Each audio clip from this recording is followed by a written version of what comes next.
በስመ አብ ወወልድ ወመንፈስ ቅዱስ አሐዱ አምላክ አሜን። ሰላም ተወዳጆች እንደምን አላችሁ? እኔ የፍጥረት ሁሉ ባለቤት እግዚአብሔር ይመስገን በጣም ደህና ነኝ። ተወዳጆች እንዴት ናችሁ? ሁሉ ሰላም ነው? እየበረታችሁ ነው? እግዚአብሔር ይመስገን። እንግዲህ በዚህ በትንሿ ቻናሌ ላይ ወሳኝ ሀሳቦችን ይዤላችሁ መጥቻለሁ። እንግዲህ የማነሳላችሁ ወሳኝ ሀሳቦችን እንደሚከተለው አቀርባለሁ። ወይዘሮ አስቴር በዳኔ ሀሳቧን በእንዲህ ሁኔታ የገለጸችበት ነገር አለ። ከዛ በኋላ እንደገና ለእሷም የተዘፈነላት ዘፈን እንዲዘፈንላት ፈልጋ፣ ያው ድሮ ዳንኪራ መች እንደነበረች ታውቃላችሁ። እስክስታ ተወዛዋዥ ነበረች። እሱን እናነሳለን። የታላቁ አባታችን እንግዲህ የኔታ የራሳቸው የሆነ ሰሌዳ የሚል የዩቲዩብ ቻናል ከፍተዋል። እንግዲህ ይህንን የሰሌዳ የሚል የዩቲዩብ ብቻ ሳይሆን መሰል ነገሮች እንግዲህ ብዙ ቦታ ሄደው ነው እሳቸው የተናገሯቸው ብዙ ሀሳቦች አሉ። በእውነት ፊት ለፊት ይጋፈጣሉ። እንግዲህ በብዙ እንጠብቃለን ከሳቸው። 75% ሚዲያቸው እንግዲህ ስለ ቅድስት ቤተክርስቲያን ትምህርት ያወግሳል ተብሎ ስለሚታሰብ በትልቅ በጉጉት እንጠብቃለን። እሱም በስተመጨረሻ አሰማችኋለሁ። ከዛ በተረፈ እንግዲህ ከምን እንጀምር ከተባለ ታዬ አንድ ከጻፋት ጽሁፍ በጣም ልቤን የነካችኝ በጣም ያስለቀሰችኝ። ታዬ እንደዚህ ያለ ይኸው በጽሁፉ አንዳንዴ ሲከፋኝ በክቡር ጠቅላይ ሚኒስትራችን ሀሳብ አመንጭነትና በክብርት ከንቲባችን አመራር ሰጭነት ድንቅ ሆነው የተሰሩትን ኮሪደር ልማቶች በእግር እየተራመድኩ እጎበኛለሁ። ስለዚህ ታዬ ሲናደድ በክቡሮቹ የተሰራው የኮሪደር ልማቱ እንትን የሚያቀዘቅዘለት መሆኑን እየተናገረ አለ። እንግዲህ በብዙ አንግል ብዙ ነገሮችን ማሰብ እንችላለን። የታየ ቦጋለን ጉዳይ በዛኛው ቻናሌ ላይም ቅድም እንደሰራውላችሁ ይታወቃልና ይህ ሰው በዚህ ሁኔታ መዝቀጡ እንደ አንድ ወንድም በእውነት ነው የምነግራችሁ ልብ ያዝናል። እግዚአብሔር ፊት ሆኜ ነው የምነግራችሁ እና ማስተዋሉ እንዲመለሱላችሁም እንግዲህ ጸልዩለት። በዚህ ያክል እንግዲህ እስኪ አያይዤ አንዳንድ ነገሮች ለአንሳ። ሀገር በምን ሁኔታ ውስጥ አለች የሚለውን ነገር በብዙ ማየትና መነጋገር አለብን። በቅድሙ ቻናሌ ላይ አይታችሁ ከሆነ ጠቅላይ ሚኒስትሩ ያደራጃቸው የነ አሰግድ ቡድንን አንስቼላችሁ ነበረ እና አሰግድ በነገራችን ላይ እንደዚህ ነው የሚሉት፣ በደንብ ስሟቸው። አባት የሌለን አይደለንም። ካህን የሌለን አይደለንም። ሃይማኖት አልባም አይደለም። እኛ ሃይማኖት የሌለን አይደለም። ሃይማኖት አለን። ያው ርትዕት የሆነች አዎ፣ ጥርት ያለ አዎ፣ ቀጥ ያለ ኦርቶዶክሲ አዎ። ብዙ ሰዎች ኦርቶዶክስ ሲባል የኢትዮጵያ ኦርቶዶክስ ተዋሕዶ ቤተክርስቲያን እሱ ነው የሚታያቸው። ኦርቶዶክስ ማለት ቀጥ ያለ ማለት ነው፣ ልክ ማለት ነው። እምነታችን ልክ ነው። በቃ ቀጥ ያለ ኢየሱስ ብቻ። ሃይማኖት አለን፣ እምነት አለን። የእምነታችን ሐዋርያ ነው ጌታ ኢየሱስ። ከእሱ ሰምተናል፣ ተምረናል። ሐዋርያት እሱ ያስተማራቸውን ጽፈውልን ከነሱ አንብበን ተረድተናል። በደንብ ስሙን። ካህን አለን፣ ያውም ሊቀ ካህን እንደ መልከ ጼዴቅ የተሾመ እግዚአብሔር በመሐላ በቀኙ እንግዲህ አሰግድ እኛ ኦርቶዶክስ ነን፣ እኛ ኦርቶዶክስ ተዋህዶ ነን። መቼም አይገባህም ማለት አታምታታም። አሁን ይሄ ጡዘት በጣም በማስተዋል ማየት አለባችሁ። አብይ አህመድ ያደራጀው ቡድን ነው።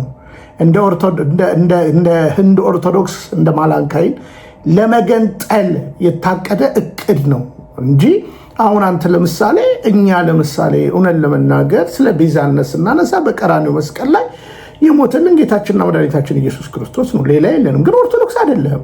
አባቶች ካልክ አባቶች ሲሄዱበትን መንገድ ታውቀዋለህ፣ ትከተላለህ። አትናቴዎስ አባቴ ነው ካልክ አትናቴዎስ ምን እንደሰጠ ለቤተክርስቲያን ያንን ታምናለህ፣ ትቀበላለህ።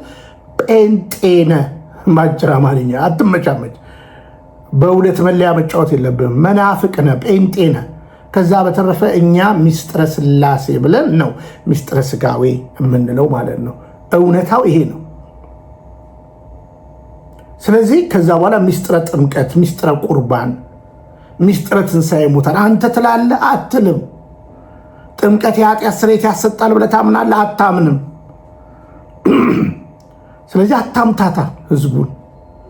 እና ሰሞኑን በዚህ ሰው ጋር በአሰግድ ጉዳይ በጣም ጠንካራ ነገሮች እናገራሉ። ከዛ የሚወጡ ሰዎች ስላሉ ማለት ነው። ወደ ቅድስት ቤተክርስቲያን የተመለሱ አሉ።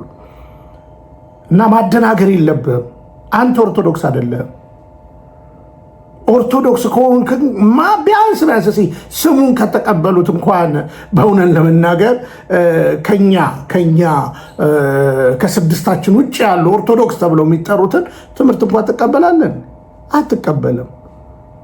የሚያምርልህ ኦርቶዶክስ ነኝ ብለህ መጫወት ነው እንጂ በቃ መነገጃ ልብሷ ነች፣ መጫወቻ ልብሷ ነች። ስለዚህ በዚህ ያክል ቤተክርስቲያንን ለመድፈር እና አብይ ያሰልጥነዋቸዋል። እና ቀን ላይ እዛኛው ላይ አይታቸዋል ካህን እንዴት እያሰለጠኑ እንዳለ። እና ትውልድ ንቃ መልእክቴ ነው።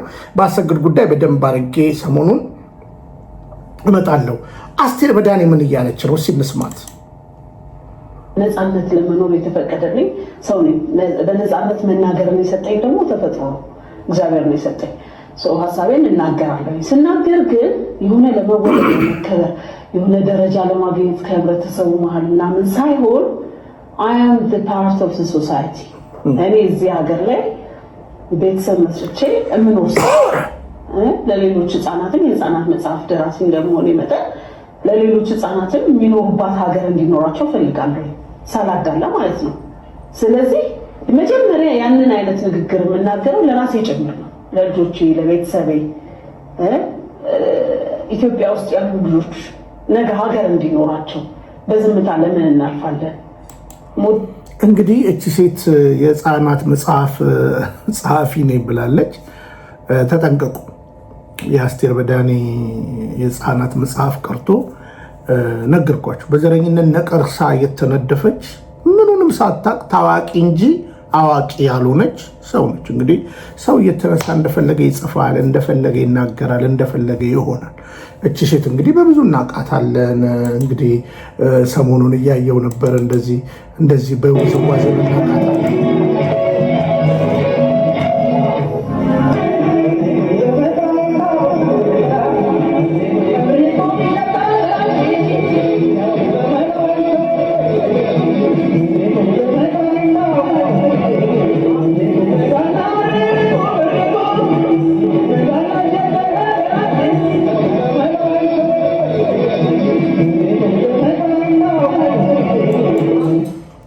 እና አስቴር ያው አርቲስት ነበር፣ እንደዚህ ዳንኪራ ትደልቅ ነበረ። ከዛ እንደገና ድራማ ደግሞ ሰሪ ነበረች። አሁን ደግሞ ፖለቲከኛ ሆናለች። እና ብዙዎች እንግዲህ ታዋቂ ሲሆኑ አዋቂ የሆኑ ይመስሏቸዋል። እውነት ለመናገር ወንድማዊ ምክሬ ነው፣ ለራሷ የሚያልኳት ነው። እና ሁሉንም ሞክራለች። ግን አሁን ፖለቲካ ግን ይሄ አያሽ ሰውነት እንኳን ስታንድ ይፈልጋል። እና አንቺ ትላንትና እንደምትናገሪው አይደለሽም። አሁን ልምጥ ብለሽ አብይ ድል የነሳ መስሎሽ፣ አብይ ነገሩን የጨረሰ መስሎሽ፣ በቃ ዛሬ ጉዳችን በቃ እኛ ነን፣ በቃ መንግስታችን ግልጽ ነው ብለሽ እንግዲህ የተናገርሻቸው ነገሮች አሉ። ለማንኛውም አስትዬ አንድ እንትን ተገጠመልሽ፣ በጣም ገርሞኛል። እስኪ ቆይ ስሚው። ኢትዮጵያ ሴት አርቲስቶች ማን ይመቻል? ከኢትዮጵያ ሴት አርቲስቶች ውስጥ አስቴር በዳኔ ትመችልኛል። እንደውም ሙዚቃዋ ራሱ አሻብሬ ባደንኳይ ለፀሐይ ተውቦና ጊዞ ለምናይ የዛሬ አበባ ስጋችን ነጋበረለብና ደማችን ምንም ብንሳሳለት ብንንገበገብለት ይበሳል በጊዜያቱ ውልደት ነው ሊማቱ። የማነው ሙዚቃው? የአስቴር በዳኔ። ኧረ ጎበዝ የለም፣ አስቴር በዳኔ የሚባል ሰው የለም። ወደፊት ትኖራለች፣ ባትኖር እንኳን ወደፊት ትኖራለች። እንግዲህ ይመስለኛል ይሄ ዘፈን የሂሩት በቀለ ወይም የቡዝነሽ በቀለ ይመስለኛል። እና ዞሮ ዞሮ ግን አስቴር በዳኔ እውነት ለመናገር እንዲህ ተገልብጠሽ ዛሬ ደግሞ እውነት ለመናገር የምክክር ኮሚሽን ውስጥ እና አብይ ያስገብተውሽ፣ ያው እና አብይ ያገኙትን ነው የሚያስገቡት። እኔም እኮ የሆነ ቦታ ወተፍ ነበር አይደለ?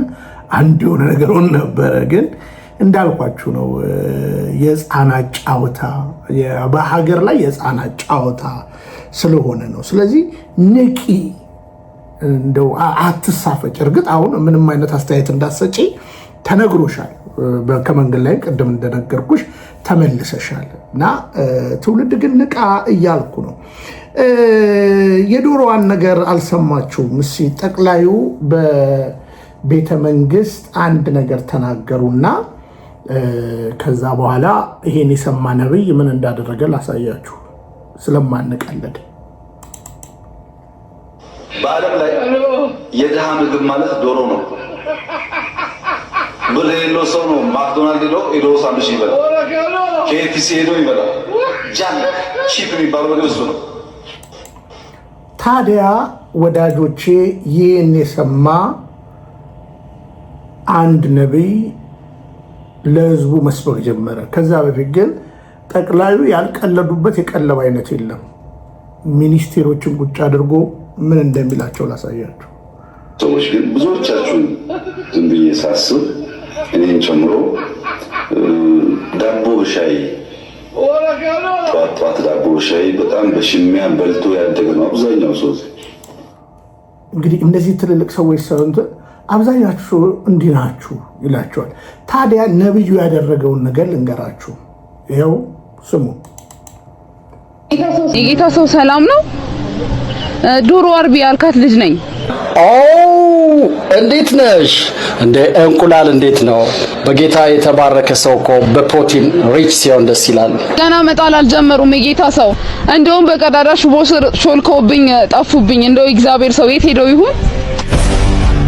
አየሽ የማቴዎስ ወንጌል 24:32 ላይ ጌታችን ኢየሱስ ክርስቶስ ስለ ወቅት ሲናገር ምሳሌውንም ከበለስ ተማሩ፣ ጫፏም ሲለሰልስ ቅጠሏም ሲያቆጠቁጥ ያን ጊዜ በጋ እንደደረሰ ታውቃላችሁ ይላል። ወቅቱ የሙቀት ስለሆነ ዶሮች የሚፈልሱበት ጊዜ ነው። አሁን ውስጤ እንደሚነግረኝ የፀሐዩ ሙቀት ለመሸሽ የሰው በረንዳ ላይ ተጠልለው ይሆናል። ዛሬ 9 ሰዓት ከ15 ደቂቃ ሲሆን ወደ ኬጃቸው ይገባሉ። አየሽ የእግዚአብሔር ቃል ሲናገር በዕንባቆም 2 ላይ በመጠበቂያዬ ላይ ቆማለሁ፣ በአምባዬ ላይ እሞጣለሁ፣ የሚናገረኝንም ስለ ክርክሬም የምመልሰውን አውቅ ዘንድ እመለከታለሁ ተብሎ እንደተጻፈ፣ ስለዚህ መጠበቂያሽ ላይ ቆመሽ ጠብቂ፣ ዶሮችሽም ይመጣሉ። ቆይ አንዴ እግዚአብሔር ሰው ሄሎ ምን ረጊታ ሆይ ረጊታ ሆይ ወይኔ ዶሮዎቼ። እሺ በቃ ሄሎ እግዚአብሔር ሰው አሁን የቀሩትንም ዶሮዎች ደግሞ ለመጥማት በልቷቸዋል እያሉኝ እኮ ነው። ለመሆኑ በቀለም ልዩ የሆኑ ዶሮች ነበሩ?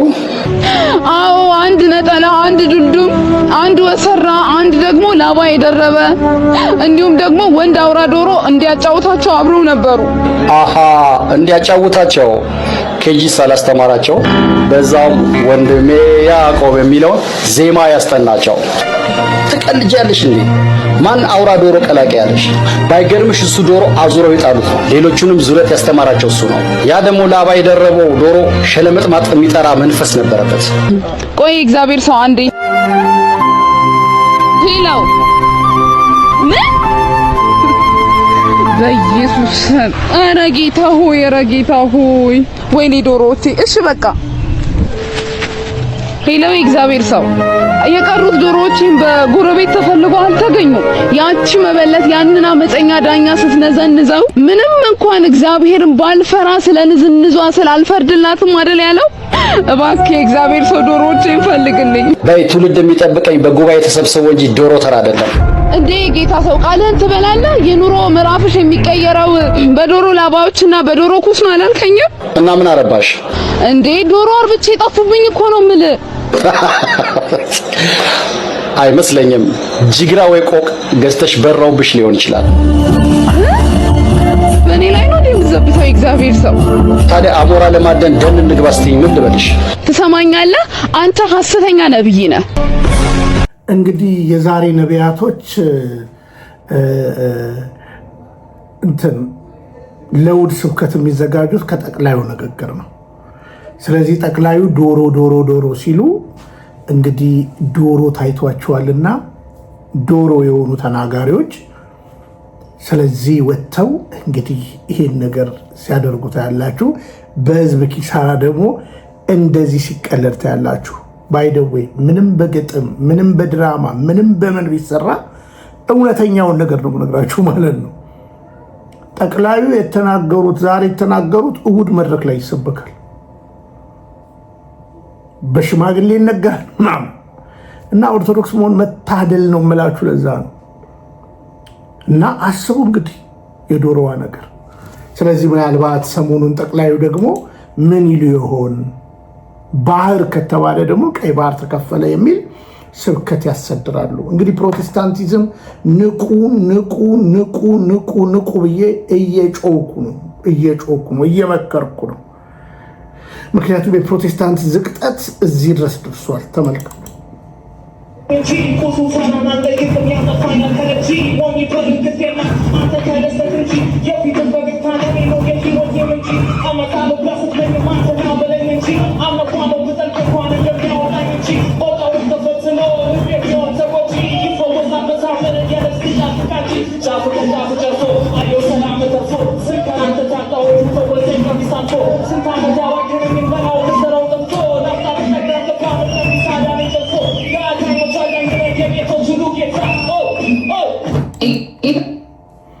እንግዲህ ፕሮቴስታንቲዝም እንደዚህ የሆነ ነው። ትውልድ ንቃ፣ ትውልድ እይ፣ ትውልድ አገናዘብ እያልኩኝ ነው። እኔ ተርፌያለሁ። ብዙዎቻችሁ እንደተተርፉ ትምህርትና ልምምዱን ደግሞ በደንብ እየገለጥኩኝ ነው ያለሁት። እንግዲህ 5 ዓመት ሆነኝ አይደለ ስገልጥ ትምህርትና ልምምዱን እዛው እያለው ልክ አይደለም ይልቁኑ ደግሞ በዚህ 4 ዓመትና 3 ዓመት ከምን 4 ዓመት ግድም በጠነከረ ነገር ፕሮቴስታንቲዝም እንደ አጠቃላይ ግን ዩቲዩብ ላይ 5 ዓመት አለፈን። ስለዚህ ትውልድ ንቃ። ፖለቲካዊ፣ ሃይማኖታዊ፣ ማህበራዊ፣ ኢኮኖሚያዊ ነገር ስንሰራ ለትውልድ የሚጠቅም ነገር ነው የምናስቀምጠው። ስለዚህ ይሄንን በአንክሮት ስሙ መልእክቴ ነው። እንግዲህ ያው ቀን ላይ እንደነገርኳችሁ ካላንደር ቄር የሚል የነ አህመድ ጀበልና የነ ታዬ ቦጋለ ሀሳብ መጥቷል። ያው እንዳልኳችሁ ነው እስልምና እንዲሁም ደግሞ ታላቂቷን ኦሮሚያ የሚል ሀሳብ ነው። ኦርቶዶክስን ለማጥፋት የሚደረግ ሴራ ነው ብዬ ደጋግሜ ነግሬያችኋለሁ። ይሄው ሴራውን በአግባብ ታያላችሁ። የኢትዮጵያ የዘመን አቆጣጠር ምን ሊሆን ይችላል? በሀገራዊ ምክክሩ ላይ የኢትዮጵያ የዘመን አቆጣጠርን በተመለከተ እጅግ አነጋጋሪ ሀሳቦች ቀርበዋል። አሁን የምንጠቀምበት የዘመን አቆጣጠር ይቀየር ወይስ ይቆይ የሚሉት ይገኛሉ። የሚከተሉ 3 ዋና ዋና አማራጮችም ቀርበዋል። አንደኛ የሂጅራ ወይንም የእስላማዊ የዘመን አቆጣጠር በኢትዮጵያ የቀን መቁጠሪያ ውስጥ ይካተት የሚል፣ ሁለተኛ ዓመተ ምህረት የሚለው ስያሜ ይቅርና አሁን ያለው አቆጣጠር ብቻውን ይቀጥል የሚል፣ ሶስተኛ ደግሞ ከማንኛውም ሃይማኖት ከክርስትናም ሆነ ከእስልምና ነፃ የሆነ አዲስ ብሔራዊ የዘመን አቆጣጠር ይኖር ተብለዋል። እንግዲህ አንድ ነገር ልንገራችሁ። እንግዲህ የአውሮፓውያን አቆጣጠር፣ ሌሎች መሰል አቆጣጠሮች ከዓመተ ዓለም ዓመተ ምህረት የተቀየሩት ለስም አጠራሩ ክብር ምስጋና ይግባው በጌታችንና በመድኃኒታችን በኢየሱስ ክርስቶስ ከትንሣኤው ጋር የተያያዘ እውነትን ያዩት። ስለዚህ በግልጽ ታላቂቷ ኦሮሚያና እስልምና መንግስትን ሊያንሰራፋ የፈለገው አብይ አህመድ በጋሻ ጃግሬው በአህመድ ዲንጀበል በእንዲህ ሁኔታ እያመሰ ነው። ይህ ምክክር ወይስ ማፍረስ? ትውልድ ንቃ መልእክቴ ነው። ስንናገር በምክንያት እያንዳንዱን ነገር ስንገልጥ በምክንያት። እርግጥ ኢትዮጵያ ብዙ ነገሮቿን እያጣች ነው። አንዳንድ ነገሮች ዛሬ እንደ ቀልድ አልፈዋል። ብዙ አሳዛኝ ነገሮች እየተደረጉ አሉ። ምናልባት ወደ ሚዲያው የሚመጡ ታላላቆቻችን አባቶቻችን ይህንን ነገር አንተርሰው በብዙ ይነግራሉ፣ ይመክራሉ። ተስፋ እናደርጋለን። እንግዲህ ፖሊስ እንኳን ሞራሉ ጠፍቶ ምን እንደሚያደርግ ይሁ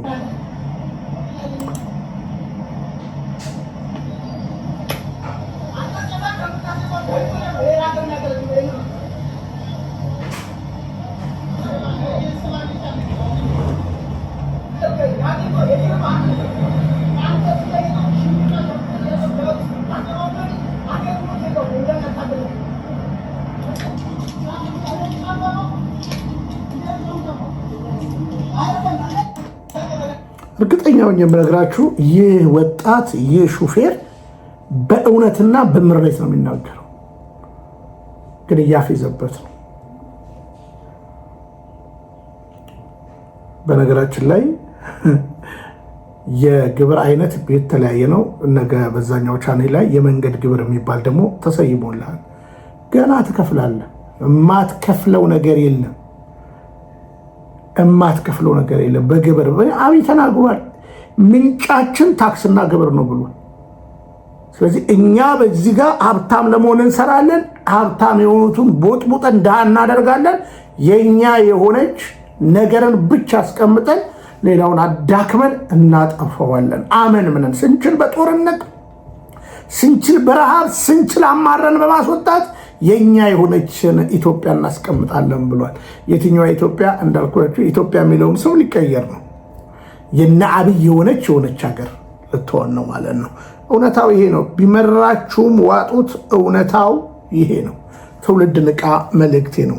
በስተመጨረሻ እንግዲህ አባታችን አንድ ወቅት ላይ ጅጅጋ ላይ የተናገሩትን ነገር አነሳና ከዛ በኋላ የራሳቸው ሚዲያን እንዴት እንደመሰረቱ በዚህ እንግዲህ በሚዲያው አከፋፈት ላይ ሰዎች ጋብዘዋል።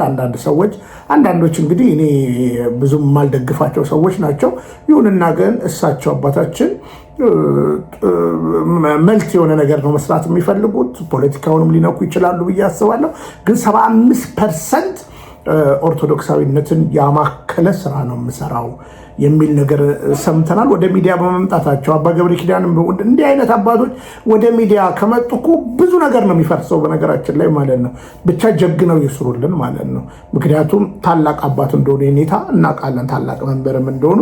እስኪ የጅጅጋውን እናሰማችሁና ከዛ በኋላ አውቶማቲካሊ ደግሞ ቀይሬ ወደ እሳቸው ሰሌዳ ሚዲያቸው እንገባለን ማለት ነው። እስኪ እንመልከት። በፖለቲካ ፓርቲዎቻችን አዲስ አበባ ቁጭ ብለው ውስኪ እየጠጡ የሚደራደሩት በአህያ ለሚጭን ገበሬ፣ እነሱ የቱርክ ጫማ አድርገው ስብሰባ ተቀምጠው የሚወራጩት ባዶ እግሩን ለሚሄድ ገበሬ ነው።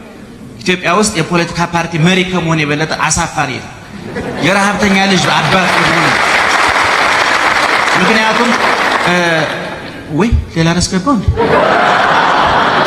እና ደስ ያለኝ ልናገር ተውት። ለማንኛውም ርዕሰ መስተዳድሩ አቶ ሙስጦፋ የሉም ተብሏል። አንዱ ደስ ያለኝ በመገኘታቸው፣ አንዱ ደስ ያለኝ አሁን ባለመኖራቸው እንደ ልባችን እንድናወራ ማለት ነው።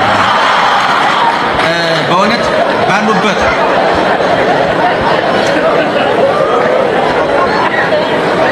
ስጨርሱ ንገሩ። እሺ በእውነት እንደው እዚህ እንኳን ልሳቅ። የሚያስቅ ነገር እኮ ጠፋ። እውነት መከራ እየዘነበብን ያለን ሰዎች በእውነት በጣም ጀግና ህዝብ ነው የኢትዮጵያ ህዝብ። እየራበው ሁሉ ይስቃል፣ እየተበደለ ይስቃልና የህዳር አህያ ላብራራና ወደ ሐሳቤ ልክ በገጠር ለጭነት የሚያገለግለው አህያ ነውና ህዳር ማለት ታህሳስ ማለት በገጠር ያዝመራ ወቅት ነው እና በዛ ወቅት እኔ አህያ ቢኖረኝ ወይም እሷ አህያ ቢኖረው በሌላ ቀን እባክህን አህያህን አውሰኝ ይባላል። በህዳር ግን ማህበረሰቡ ተስማምቶ ያገኘው ሰው መጫን ይችላል። ለምሳሌ አስቀድሜ ካገኘው የተወሰነው ማለታች በህዳር ማህበረሰቡ ያልተጻፈ ህግ አለው ማለት በሚያዝያ አልችልም፣ በሐምሌ አልችልም። እኔ በእውነት ህዝባችን ይሄ ቅዱስ ህዝብ ይሄ ዋህ ህዝብ እንደ ህዳር እንደው አህያ ማለት ይከብደኝ ልበለው እንደ ህዳር አህያ ማንም አይጫነን እና በእውነት ክቡር ርዕሰ መስተዳድሩ አንደኛ እኔ ስልጣን ያላቸው ሰዎች እንደኛው ሲናገሩና መካከል ሲገኙ በጣም ደስ ይላል። ሁለተኛ ለምርጫ ቅስቀሳ ያገለግላል። ሁለቴን እኮ ነው የምላቸው። ይሄ ቀላል። ባለፈውም አንድ ፕሮግራም ላይ የቡሩኬ ሽጥላ ታውቁታላችሁ አይደል? የጤናማ ሯጩ ተስፈንጣሪው እግር ያላቸው የማይንቀሳቀሱ አሉ። እሱ ተኝቶ ይሮጣል ይገርማቸዋል። እና እሱ ፕሮግራም ላይ አንድ ሚኒስትር መጥተው ነበርና ተናግሬያለሁ። ነገ ምርጫ ላይ ማንወት ከምንላችሁ እንደዚህ እየመጡ አብረውን ሻይ ቢጠጡ ስናለቅስም ስንስቅም ቢያዩን ብዬ አስባለሁና በመገኘታቸው ደስ ብሎኝ። ሁለተኛ እኔ ያስተላልፏቸውን መልእክቶች ፖለቲከኞቻችን እንደው ጽፈው በገጠር እዛ አንገት ላይ የሚደረግ ህፃናት እናቶች ታውቃላችሁ፣ አሰርተታችሁ የምታደርጉ ምንድን ነው? እኔ አውቀዋለሁ። እዚህ ማብራሪያ ስለሌለብኝ ነው። ያ ውስጡ ያለው የእግዚአብሔር ስም ነው። ምናልባት እንደው ለመረጃ ስብከት እንዳይሆን እሰጋለሁ። መረጃ ማቀበል እየሰበኩ አይደለም። እኔ የምሰብክበት በቂ መድረክ አለ እግዚአብሔር ስም እና ያ ውስጡ ያለው የእግዚአብሔር ስም በተለያየ በዕብራይስጥ በግሪክ የእግዚአብሔር ስም ተጽፎበት የእግዚአብሔር ስም ኃይል ያደርጋል። እዛ ውስጥ አለ። ህፃናት አንገት ላይ ይታሰራል እኔ እንደዚህ አይነት ንግግሮች በከታመክ ተዘጋጅተው በፖለቲከኞች አንገት ላይ ቢታሰር በእውነት ከብዙ መንፈስ ጠብቃቸው አብዳስ በእውነት የለምላቸውና እኔ በእውነት አሁን ይህን ሰሞን እኔ አገራችን በእውነት አንዳንድ ጊዜ አገሪቱን ምጣድ ህዝቡን እንጨት ስሜታቸውን ፖለቲካውን እሳት አድርገው ዳቦ ሊጋግሩ ያለፈውን ቂም በቀል እርሾ ጊዜያዊ ፍላጎታቸውን ዶቄት አድርገው እያቦኩ ያሉ ሰዎች አሉ። ምጣዱን አንሰብርም ሀገራችንና እንጨቱ ህዝቡን አንማግድም ንብረታችን ነው። እነሱ የትም ሊጋግሩ ይችላሉ። እባካችሁ እኛ ላይ አትጋግሩ ወይም አታንዱን ወይም እንድንረዳችሁ ከተፈለገ በሆነ ገንዘብ ማዋጣት ካለብን እናዋጣ። ከልጆቻችን አፍነጥቀን ማዋጣት እንችላለን። እነዚህን ሰዎች ማበልጸግ ካለብን መርዳት ካለብን መደጎም ካለብን ለምንድን ነው ይሄን የምለው መሰላችሁ? የፖለቲካ ፓርቲዎች ስንት ደረሱ ታውቃላችሁ? 108 ደርሰዋል። ታላቁ አሜሪካ ትልልቅ ግዙፍ ፓርቲዎች ሁለት ናቸው። አሜሪካን ሀገር 108 የመኪና ፋብሪካዎች የቦይንግ ፋብሪካ እና ቦይንግን ጨምሮ ምን ልቁጠርላችሁ እነዛ ናቸውና እንግዲህ ከልብ እናመሰግናለን። በጅጅጋ እንግዲህ ሙስጠፌ ኑራ አላውቅም ብቻ ጠንካራ ነገር የተናገሩት እውነት ማስተዋል ያለው ፖለቲከኛ ከሰማሁት ገንዘብ ያደርገዋል ብዬ ተስፋ አደርጋለሁ። በእውነት ለመናገር በብዙ ሚዲያዎች እኔ ያልደረስኩበት የሬዲዮ ጣቢያ የቴሌቪዥን ጣቢያ እስካሁን ድረስ ወይ ወደፊት የሚቋቋሙት ሁሉ ሳይቀሩ ሳይጽፉኝ አይቀሩም ብዬ አስባለሁ። ብዙ ቦታ ሄጃለሁ። በሄድኩባቸው ቦታዎች በሶስት ነገሮች ላይ አተኩሬ ለመስራት ሞክሬያለሁ። አንደኛ እንደ ሰው የዓለም ጉዳይ የሚገደው፣ ሁለተኛ እንደ ዜጋ የኢትዮጵያ ጉዳይ የሚገደው፣ ሶስተኛ እንደ አማኝ የሃይማኖቱ የቤተክርስቲያኒቱ ጉዳይ የሚገደው ዜጋ ለመፍጠር ያቅሜን አድርጌያለሁ። በዚህ እውነቱን ለመናገር ብዙ ሰዎች ምነው ባልተናገርኩኝ፣ ምነው ምላሴን በቆረጠው፣ እዛ ቦታ በእግሬን በሰበረው እያሉ በሚጸጸቱበት ሀገር ላይ እኔ እስካሁን ድረስ በተናገርኩበት ቦታ በቆንቁበት መድረክ በተናገርኩበት ቦታ ሁሉ እንኳን ተናገርኩት እንጂ ምነው በላሴን በቆረጠው ምሉ ንግር አልገጠመኝም። ይሄ በዚህ እግዚአብሔርን አመሰግናለሁ። ዛሬ ደግሞ ቀኑን መርጠን 21 ያደረግነው ዛሬ እመቤታችን ናት። የእሁድ ቅዳሜ ነበር ፕሮግራም የሚሰራው ታውቃላችሁ። ያን ሁሉ ጥሰን ማክሰኞ ያደረግነው እሷን ፍለጋ ነው። እሷ ጥላ ስር ለመቆም ነው። እሷም እያገዘች መቼም ሳይለነ ቅድስ ሳንል አንወጣምና እሷም እየረዳችን በእግዚአብሔር ቸርነት ህሊናን የሚያቆስል አይምሮን የሚያደማ ምነው ባልተናገርኩት የምለው ነገር አልገጠመኝምና ወደ እንትኑ ስመጣ እዚህ ሀገር ላይ 3 ገመዶች አሉ። ፖለቲካ፣ ሃይማኖትና ብሔረተኝነት። እነዚህ ገመዶች ኢትዮጵያ ውስጥ ብቻ አይደሉም ያሉት። ቻይና አሉ፣ አሜሪካ አሉ፣ ህንድ አሉ። በተለይ ህንድና ናይጄሪያ ለኛም እንዳብነት የሚጠቀሱ ናቸው። ከመቶ በላይ ብሔር ብሔረሰብ ያለባቸው ሀገሮች ናቸው። እነ ህንድ በህዝብ ብዛትም ቢሆን ከሰባቱ አንዱ ከዓለም ላይ አንዱ ህንዳዊ ነው ወይ ቻይናዊ ነው የሚባለው። እነዚህ ሀገሮች ብዛታቸው አላከሰራቸውም። የቋንቋቸው ብዛት የህዝባቸው ብዛት ትርፍ ሆናቸው እንጂ አልጎዳቸውም። እና እነዚህ 3 ገመዶች ብሔር፣ ፖለቲካና ሃይማኖት ካወቅንባቸው መተሳሰሪያ ገመዶች ናቸው፣ ካላወቅንባቸው መታነቂያ ገመዶች ናቸው። እነዚህ ገመዶች አንቀው ከሚገሉን በፊት እንዴት መተሳሰሪያ እናደርጋቸው በሚለው ላይ ባለፈውም ሰርተናል፣ አሁንም እንሰራለን። ስለዚህ ሃይማኖት በጣም ጠቃሚ ነገር ነው፣ ምንም ጥያቄ የለውም። ፖለቲካም ቢሆን መተዳደሪያ ነው። አንዳንድ ጊዜ ፖለቲካ እኛ ሀገር ብቻ የተጀመረ እስኪመስለን ድረስ ሁልጊዜ እየደፈረሰ ሁልጊዜ እየጎሸ ሁልጊዜ አረፋ መክተት አቅቶት ሁልጊዜ 50 ዓመታችን እንግዲህ ህገ መንግስት 3 ጊዜ አሻሻልን፣ ያላወራ ነው ያልተናገርነው ነገር ለውጥ ማምጣት አልቻለም። ስለዚህ ቢያንስ የሐሳባችንን እናካፍል ብለን እነሱ 3ቱን ገመዶች መሰረት እናደርጋለን። መሃሉ ክፍት ነው። እዚህ ሀገር ላይ ታውቁታላችሁ። ሁሉም ጥግጥግ ይዞ ገመድ ጉተታ ነው። እኔ አንድ ቀን ገመዱ ሲበጠስ ሁለቱም ወደ ኋላ ወርቀው መሃሉ ክፍት ይሆናል ብዬ አስባለሁ። ይሄን ክፍት ቦታ መሙላት ነው የኛ ዓላማ። ይሄ ክፍት ቦታ እንዲሞላ የሚጠበቅ በ3 አካላት ነበር። አንደኛ በሃይማኖት መሪዎች፣ ሁለተኛ በኪነ ጥበብ ሰዎች፣ ሶስተኛ በሚዲያ ነበር የሚሞላው። እነዚህ ደግሞ ጥግጥግ ይዘዋል። የሃይማኖት መሪዎቹ ወይ የመንግስት ማዕድ ባራኪ ናቸው ወይ የተቃዋሚ ማዕድ ባራኪ ናቸው። መሐል ሲመጡ እግዚአብሔር አጣቸው እነዚህን ሰዎች። በማናድሩ ስራ ይስራ እግዚአብሔር። ስለዚህ መሃሉ ክፍት ነውና መሃሉን እንሙላ። አስታራቂ ሽማግሌ ይኑረን። እዚህ ሀገር ላይ በኦሮሞ ብትሄዱ ደም የሚያደርቁ ሽማግሌዎች አሉ። በአማራው ብትሄዱ ደም የሚያደርቁ ሽማግሌዎች አሉ። በትግራይ ብትሄዱ፣ በሶማሌ በሁሉም ቦታ ብትሄዱ እነዚህ ሽማግሌዎች እየጠፉ በሄዱ ቁጥር መሃሉ ክፍት እየሆነ በሄደ ቁጥር መባላት መጫረስ ነውና የሚዲያው ዓላማ በዚህ ጉዳይ ላይ ከሁሉም መንገድ በዚህ ጉዳይ ላይ ነገ አንድ ፕሮቴስታንት መጥቶ ቢያወራ፣ አንድ ሙስሊም መጥቶ ቢያወራ፣ አንድ በብልጽግና ፍቅር የከነፈ ካድሬ መጥቶ ቢያወራ፣ አንድ በህዋት ፍቅር የከነፈ መጥቶ ቢያወራ፣ አንድ በኦነግ ሐሳብ ሰክሮ የመጣ ሰው ቢያወራ እንዳይገርማችሁ። ነገ ስለ ሬቻ እንናገራለን፣ ስለ ጨንበላል እንናገራለን፣ ስለ እስልምና እናወራለን፣ ስለ ተዋህዶ እናወራለን፣ ስለ ሁሉም እንናገራለን። እንደ ኢትዮጵያዊነታችን እንደ ሃይማኖታችን ደግሞ መርጠን አንጥረን የጸናች የቀናች ከክርስቶስ የተቀዳች በሐዋርያት በኩል የፈሰሰች ከሊቃውንት አንደበት የጠጣናት ንጽሕት ጽሪት የሕይወቷ ኦርቶዶክስ ተዋህዶ ቤተክርስቲያን ይሄን ደግሞ በእምነት በትምህርት እናስተምራለን። ስለዚህ የሚዲያው ዓላማ ነው እንግዲህ ሰሌዳ ጥቁር ነው አይደል? እናንተ የምታውቁት እንግዲህ ጥቁር ነው። መጻፊያውስ እንግዲህ ነጭና ጥቁር እንግዲህ በምዕራቡ ዓለም ከባድ ልዩነት የዘር ልዩነት አለ ታውቃላችሁ አይደለም? የኔ ግን በተቃራኒው ነው። ነጭ የጥቁር ሰሌዳና የነጭ ጠመኔ ውህደት ፊደልን ይፈጥራል፣ ፊደል ንባብን ይፈጥራል፣ ንባብ ዕውቀትን ይፈጥራል፣ ዕውቀት ደግሞ ከተጠቀሙት ዕውቀት ነው ሕይወት ነው ብለን እናምናለን።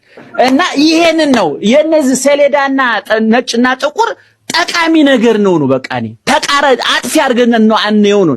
ጥቁር ሸሚዝ በጥቁር ሱፍ በነጭ ሸሚዝ ነው የሚለበሰው አይደለም? ውበት ነው። አንዳችን የሌላችን መገለጫ እንጂ መጠፋፊያ አይደለንም። ኦሮሞኛ ለአማርኛ ውበቱ፣ ትግርኛ ለአማርኛ ውበቱ፣ እኔ መስጊድ ለቤተክርስቲያን ውበቱ ነው። ይሄን መረዳት ያስፈልጋል። ስለዚህ ይሄንን ወደ ህዝብ ማድረስ ነው። በዋናነት ግን ቅድም እንዳልኳችሁ 75 እና ከዛ በላይ የሚሆነው ፐርሰንት የሚሸፍነው ጥንታዊቷን፣ ታሪካዊቷን፣ ክርስቶሳዊቷን፣ ወንጌላዊቷን ከሁሉም በላይ ደግሞ ኢትዮጵያዊቷን ተዋህዶ ቤተክርስቲያን በእውቀት ወደፊት ማምጣትና በልኳ መግለጥ ነው። እስካሁን በልኳ ያጋለጣት እንጂ የገለጣት የለም ብለን እናስባለን። ወደፊት ግን እንገልጣታለን። ብዙ ሊቃውንት አሉ። ቀለል ባለ መንገድ እናስረዳቸዋለን። ወይ ብዙ አለ። እንግዲህ ለማንኛውም ለዚህ ያደረሰን ጊዜ ክብርና ምስጋና ይግባው። ይሄ ቢንዲያ የማንኛውም ፖለቲካ አድናቂም ናቂም አይደለም፣ ነቃፊም ደጋፊም አይደለም። የየትኛውም ብሔር አድናቂም ናቂም አይደለም፣ ደጋፊም ነቃፊም አይደለም። መሀል ላይ ቆሞ ኢትዮጵያ የምትባል መርከብ አለች። እዚሽ መርከብ ላይ መስጊዱ፣ ቤተክርስቲያኑ፣ ቁርአን፣ መጽሐፍ ቅዱሱ፣ መሐመድ ወልደ ማርያም ወለተ ማርያም ከድጃ ተሳፍረዋል። ስንንጫጫ መርከቧ እንዳትሰጥም ተሳፋሪዎች ተረጋጉ ማለት ነው አላማው። እናም እንግዲህ መልካም ነው፣ በርቱ። በጣም ደስ ብሎናል። እናንተ ወደፊት ከመጣችሁልን ብዙ ነገር ይልቁኑን 75% ያሉት የቅድስት ቤተክርስቲያን ሌላው ማህበራዊና ኢኮኖሚያዊ ነገሮችን ያወሳሉ ብዬ አስባለሁ። ፖለቲካውንም ነካ ያደርጋሉ አንዳንድ ጊዜ እና ያለን እንግዲህ እንኳን ደህና መጡ የኔታ መጋቢ አዲስ እሸቱ ብለናል። በጣም ደስ ብሎናል። እንግዲህ ብዙ ነገር ይገልጣሉ ብለን ተስፋ እናደርጋለን። እንግዲህ አባቶቻችን በዚህ ሁኔታ እነ ዳንኤል ክብረት የኮበለሉትን የቤተክርስቲያንን ጽናትን የሚያሳይ ለመንፍቅናው መልስ የሚሆን ሌላው ማስተማሪ የሚሆን ትልልቅ ነገር ይሰራሉ ብለን ተስፋ እናደርጋለን። በስተመጨረሻ እንግዲህ ሰሞኑን ሲዘዋወር የነበረ አንድ ቪዲዮ አይቼ ነበረ እና በዚህ ቪዲዮ እንጨርስ።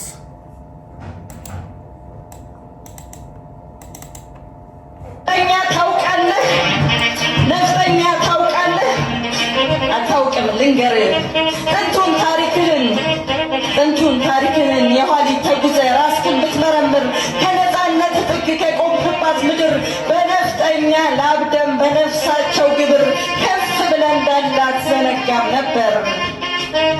የዲሞፍተር ጌታ ቤልጂክ ተሸካሚ የቁርጥ ቀን ጀግና ለነፃነት ቋሚ አርማውን ከማማው ለንፋስ ሲያሰጣ ስስት የሚገለው ነፍጠኛ ማለትስ ትርጉሙ ጀግና ነው። አብይ እንግዲህ ሙሉም ባገኘው ደስ ይለኛል ይሄ ቪዲዮ እና አብይን አስቀምጣ ነው ልጅ ማለት ነውና ያው ኤዲት ያደርጉት ማለት ነው እና ነፍጠኛ ብለውና አብይን ታዬ መሰሎቹ ይዘዋል። የነፍጠኛ ትርጉምን ግን ነፍጥ ማለት ነው ከታሪካዊ ውቅሩ ጋር እንግዲህ ወደፊት ይገባችኋል ብዬ አስባለሁ። ከልብ ነው የምወዳችሁ፣ ከልብ ነው የማከብራችሁ። ለትውልድ አድርሱልኝ። የአባታችንን ሰሌዳ ሚዲያ ሰብስክራይብ እያደረጋችሁ ለትውልድ አጋሩ መልእክቴ ነው። ከልብ ነው የምወዳችሁ፣ ከልብ ነው የማከብራችሁ። ሰላም፣ እግዚአብሔር ከሁላችን ጋር ይሁን። ሰላም። ተዋህዶ መሸሸጊያዬ ኦርቶዶክስ መጠለያዬ ሰላምሽ ከፍ ይበልልኝ እናቴ ሁሌም ኖሪልኝ ሰላምሽ ከፍ ይበልልኝ